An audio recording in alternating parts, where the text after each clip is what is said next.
วิดีโอนี้แม่นวิดีโอการนำเสนอระบบควบคุมโรงเรือนสตรอเบอรี่แบบอัตโนมัติ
ตอนนี้ระบบควบคุมโรงเรือนสตรอเบอรี่กำลังเฮ็ดเวียกแบบอัตโนมัติ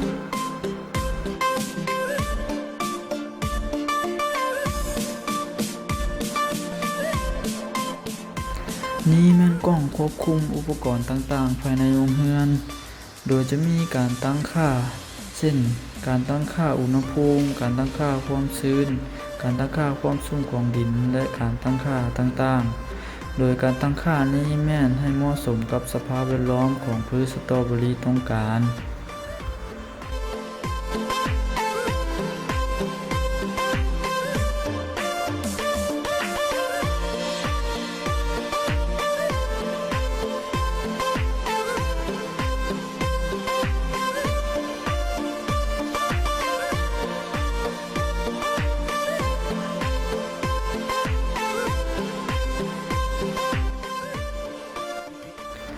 นี่แม่นเซ็นเซอร์วัดอุณหภูมิและความชื้นของอากาศ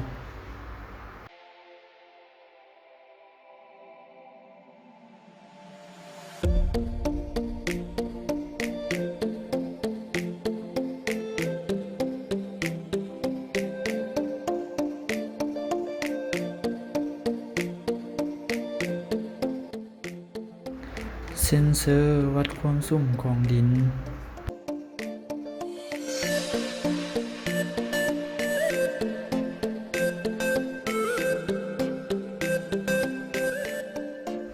ตอนนี้แม่นกำลังควบคุมพัดลมดูดอากาศผ่านแอปพลิเคชันถึงมือถือ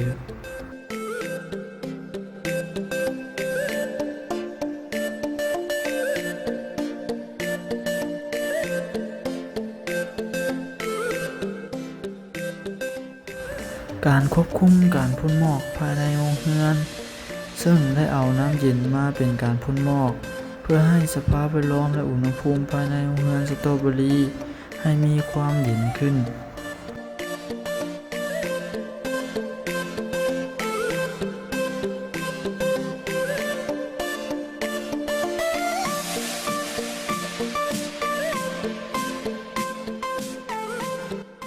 การควบคุมการรดน้ำของต้นสตรอเบอรี่โดยแม่นการรดน้ำสตรอเบอรี่แบบน้ำหยดนี่แม่นระบบสร้างน้ำเย็น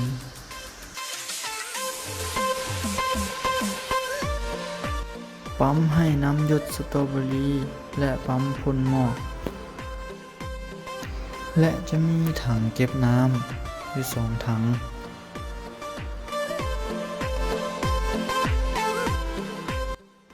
นี่แม่นหม้อจ่ายไฟ12 โวลต์ซึ่งจะจ่ายไฟให้อุปกรณ์ต่างๆภายในระบบโรงเรือนสตรอเบอรี่